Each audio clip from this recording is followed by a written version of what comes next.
दो शब्द। 1989 में पहली बार मेरी पोस्टिंग भारत के बाहर मनीला फिलीपींस में हुई तो साधकों ने आग्रह किया कि मैं बाबा के साथ बीती घटनाओं का चित्रण करूं। इसी प्रेरणा से मेरी प्रथम पुस्तक विथ माय मास्टर प्रकाशित हुई। अभी तक इस पुस्तक के 2 संस्करण अंग्रेजी भाषा में तथा प्रथम संस्करण चाइनीज भाषा में प्रकाशित हुए हैं तथा स्पेनिश भाषा में इसकी पांडुलिपि तैयार है।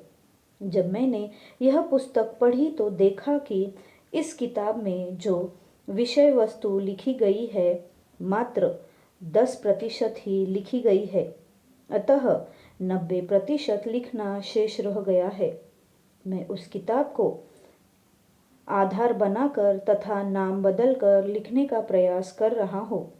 जब मैंने साधना ली व सन्यासी बना उस समय आनंद मार्ग की शैशवावस्था थी। सौभाग्य से ब्रजभूमि अन्देश में पोस्टिंग हुई जहाँ भक्तों ने भगवान आनंद मूर्ति जी की आध्यात्मिक अनुभूति की है। मैंने साधकों के मुख से परम पुरुष बाबा आनंद मूर्ति जी को आनंद कथा को सुना है। मैंने भी दिल खोलकर विश्व के साधकों को जहाँ जहाँ मेरी पोस्टिंग हुई सुनाया है। मैं चाहता हूँ इस आनंद कथा को लिपिबद्ध कर दूँ ताकि आने वाली पीढ़ी भी इसका आनंद उठा सके। इस विषय में एक दुविधा मुझे पीड़ा पहुँचाती है। वह यह है कि जब मैं बाबा के विषय में कुछ लिखने के लिए अग्रसर होता हूँ तो इस क्रम में मुझे अपने विषय में भी कुछ लिखना होगा जो सुनने में आत्मप्रचार के ही बराबर होगा, किंतु मेरा उद्देश्य तो साधकों को बाबा कथामृत का रसास्वादन कराना मात्र है। विगत कई वर्षों तक बाबा का सानिध्य मिला है।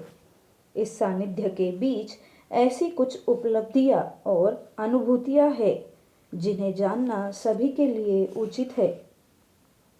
मैंने तो व्यक्तिगत रूप से उस आनंद कथा का रसास्वादन किया है तथा बहुत से ऐसे साधक हैं जिनसे अनुभूति मैंने सुनी है और अब वे नहीं रहे हैं।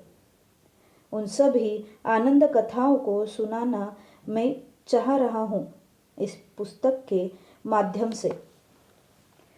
तिथि। जब तक किसी घटना में तिथि एवं स्थान का उल्लेख नहीं किया जाए तो उस लेख का महत्व नहीं रहता है एवं मज़ा भी नहीं आता है तथा भविष्य में इतिहासकारों को सही सही घटना की तिथि भी नहीं मिल पाती है। अतः तिथि तथा स्थान का होना अति आवश्यक है। मैं जब से आनंद मार्ग में आया बाबा के साथ व्यक्तिगत संपर्क बना रहा। मैं अपनी डायरी में कुछ घटनाओं और बाबा वार्ता को नोट करता रहा, मगर आपातकाल 1976 साल में मेरी सारी की सारी डायरियाँ सीबीआई वाले मेरे स्कूल भागलपुर से ले गए तथा वे लोग नष्ट कर दिए जिसमें मैंने बाबा के बारे में लिखा था तथा तिथि मौजूद थी। मैं शुरू से ही बाबा के बारे में साधकों से सुनने तथा साधकों को सुनाने का आदी रहा हूँ, इसलिए कुछ घटनाओं की याद अभी भी बनी हुई है। मैं ग्वाटेमाला सेंट्रल अमेरिका में 7 साल रहा। काम का दबाव कुछ कम था। इसी बीच मैंने इन तिथियां तथा स्थानों की खोजबीन की। श्रीमती ललिता देवी ने जो कंप्यूटर में मास्टर है मेरे कहने पर 1962 से लेकर 2000 तक की तारीखें साल वाइज निकाल कर दे दी।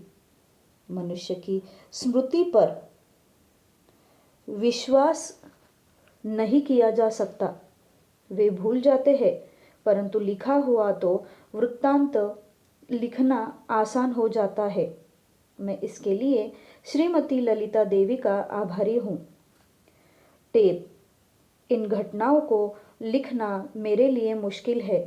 किसी मार्गी भाई ने कहा था कि अगर लिखने में दिक्कत हो तो आप इसे टेप कर लिया कीजिए। मैंने इसे गोटेमाला में सारी कहानियों को जो प्रथम खंड में निकालनी है टेप कर लिया तथा पटना के साधकों के माध्यम से उसे लिपिबद्ध कर लिया। श्री अमरनाथ जी ने इस लिपिबद्ध की हुई लेखमाला को संपादन का कार्य किया तथा पत्र पत्रिकाओं में देना शुरू किया।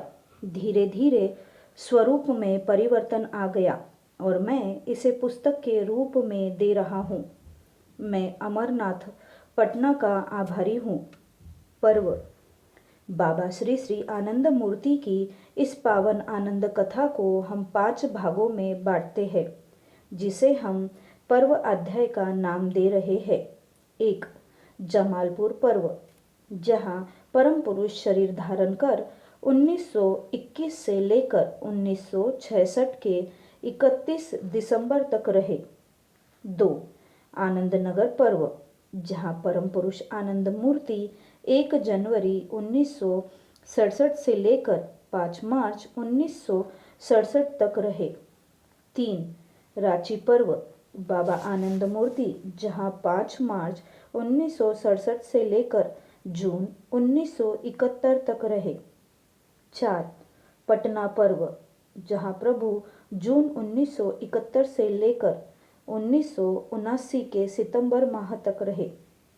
5.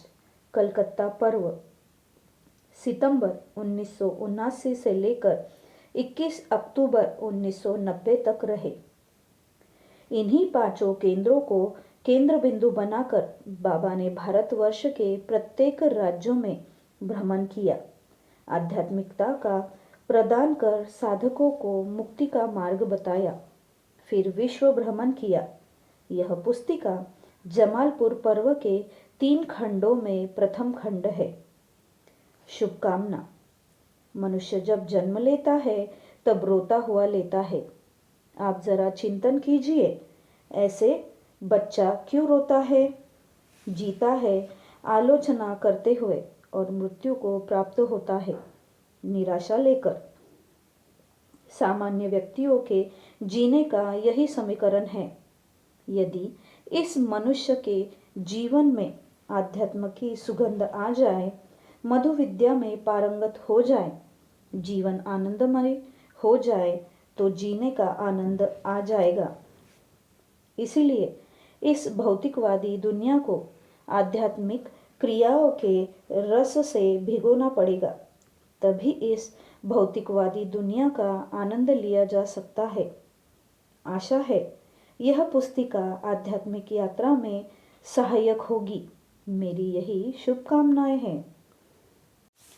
ब्रजभूमि अंग देश के अंग मूर्ति, आनंद मूर्ति, करुणा मूर्ति, कृपा मूर्ति की विशेष कृपा से इस ग्रंथ का जमालपुर पर्व प्रथम खंड में पाठकों के हाथ समर्पित कर रहा हूँ। इसमें कोई त्रुटि हो तो मुझे अवश्य सलाह दे ताकि अगले संस्करण में इसे सुधारा जा सके।